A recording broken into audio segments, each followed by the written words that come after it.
حضرت اسماء بنت عمیس رضی اللہ تعالی عنہ سے روایت ہے کہ غزوہ خیبر سے واپسی پر صبح کے مقام پر نبی کریم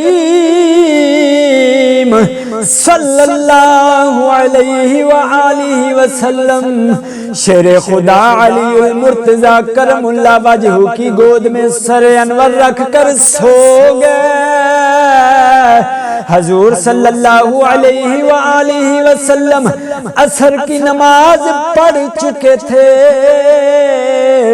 اور حضرت علی رضی اللہ تعالی عنہ نے ابھی نماز عصر ادا کرنی تھی۔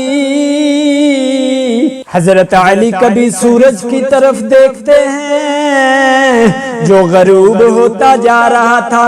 اور کبھی چہرہ رسول کی طرف دیکھتے ہیں۔ میں قربان جاؤں حضرت علی کے مقام پر سوچتے ہیں کہ اگر حضور صلی اللہ علیہ وآلہ وسلم کو نہیں جگاتا تو عبادت خدا جاتی ہے، اگر جگاتا ہوں تو اطاعت مصطفیٰ جاتی ہے۔ آخر یہ سوچ کر کے وَمَن يُطِعِ الرَّسُولَ فَقَدْ أَطَاعَ اللَّهَ، رسول کی اطاعت اللہ کی اطاعت ہے، رسول کی فرما برداری اللہ کی فرما برداری ہے۔ حضور صلی اللہ علیہ وآلہ وسلم کو جگایا نا، جب نبی کریم صلی اللہ علیہ وآلہ وسلم بیدار ہوئے تو فرمایا فقال رسول اللہ اصلیت یا علی،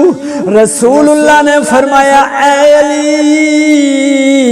کیا تو نے نماز عصر پڑھ لی ہے؟ عرض کی قال اللہ، عرض کی یا رسول اللہ ابھی نہیں پڑھی۔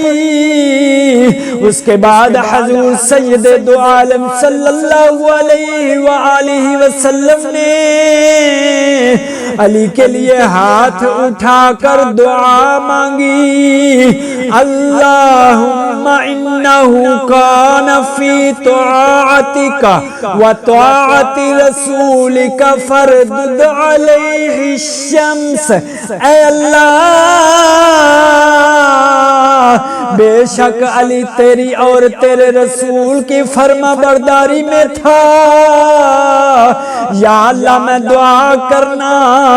یا اللہ میں دعا کرتا ہوں سورج واپس پلٹا دے۔ حضرت اسماء بنت عمیس رضی اللہ تعالی عنہا فرماتی ہیں، آپ فرماتی ہیں میں نے اپنی آنکھوں سے دیکھا،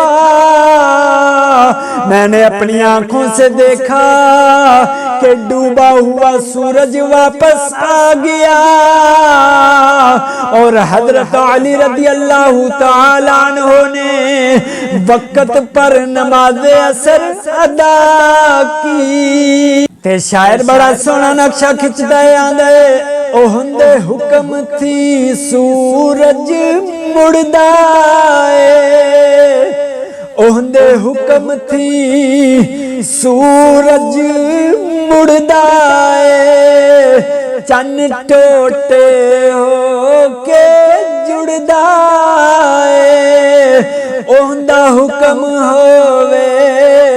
تے پتھرانوں وی بولن دا شعور آ جا